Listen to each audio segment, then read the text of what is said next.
This is a review of the Elegoo Mars. First, I just went and opened up the box, and it didn't look that bad for shipping.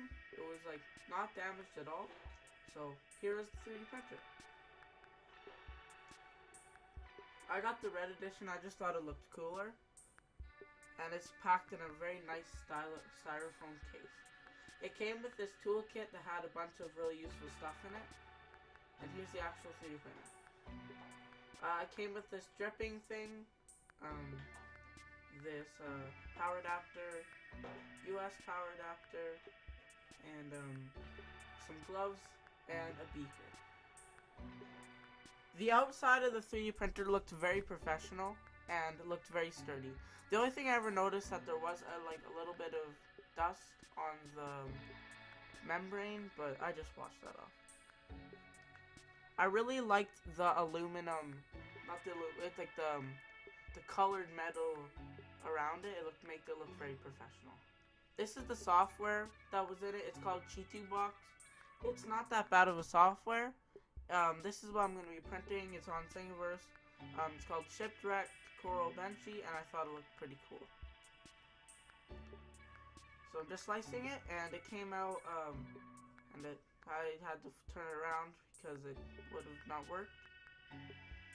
The printer actually has a pretty okay print bed, and I just sliced it. It did take about like 40 seconds on my computer, but the cool thing about this software is you can see like the cross view. So I'm just gonna quickly save it. Now it's time to print it. So I got this resin, and I got it. It was about 24 bucks for 500 milliliters, and it's the one that came with G2 box. Now I'm just gonna quickly print it. It's very cool because it shows an actual picture on it, and you can't see it that well, but you can actually see the picture. I think it's pretty cool.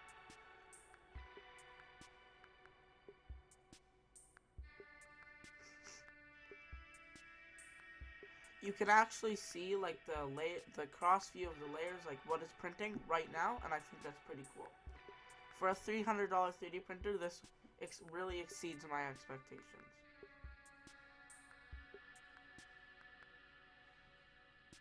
This is what the print looked after it was printed. It prints upside down, just so it can just so the light doesn't have to be on the top. And it kind of needs gravity to hold the resin in place. It still had a little bit of drips on it, so I had this tool that lets it hold it on it sideways, and it kind of helps get rid of all the drips.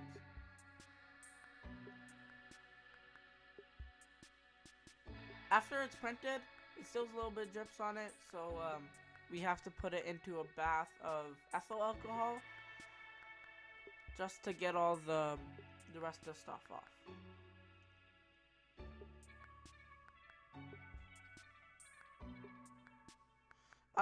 I would like to save a fair bit of resin, so they added these cones that have a little filter in it, so you can use it to filter out the resin.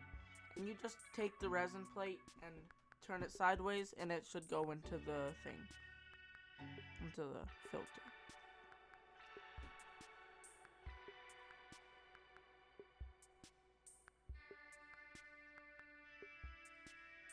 Then to do it, you have to put your thing on the exposure, and it kind of just makes it a little bit harder. You would want to put it outside for it to fully cure, but it's still okay. So after it was printed, it still looks very nice, and I think that for a $300 3D printer, I've never really had a resin printer before, really high quality. What I did notice that on some of the areas, you could see the layer height, which I heard from some of the 3D printers that you can't. But this one, you can, some of the things you can definitely. I got two colors. I got the red clear and the blue opaque. The red clear looks a little bit bad because it just has some fingerprints on it, but it did come out fairly well. If I printed this with an FDM 3D printer, it would look a lot worse. Thank you for watching my video of reviewing the Elegoo Mars. Links would be in the description for if you want to buy it. And please like, comment, and subscribe.